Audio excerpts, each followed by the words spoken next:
Қайырлы кеш, менің құрметті гүлсүйгіш достарым. Мына гүлді мен биыл ектім.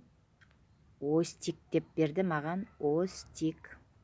Көп жылдық гүл деп берді. Өзі бір кішкентай атроскысы болып еді. Бетінде осындай бір 3-4 гүлдеп тұрды. Енді қазір өткенде көктемде ектім. Бұған да удобрение 10 күнде бір салып, суын құйып, осындай клумба жасап, баптап өсіріп жатырмын.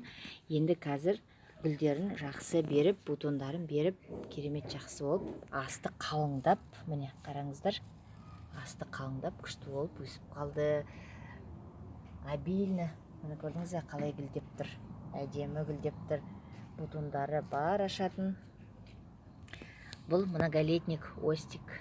Бұны да тамырландыратын тәсілдері бар екен. Оны тағы да эксперимент жасап көремін. Бұл жөнінде тоже интернеттен қарадым. Остик гүлі түрлі түстері бар екен. Жақсы, обильно цветет. Көрдіңіз бе, әдемі екен.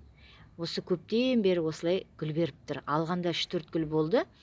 Содан бері міне үйін болды. Қазір майдың ортасында ма екен, майдың басында ма ектім осыларды. Биылдыққа кішкене многолетний алдым. Көп жылдық гүлдер алдым. Міне сол өсіп, қазір кішкене түбі қалыңдап, бутондары көбейіп, міне жақсы гүлдеп тұр. Сіздер де алыңыздар. Остик деген гүл. Суын құйып, удобрениесін беріп тұрсаңыз болды, басқа ештеңенің қажеті жоқ.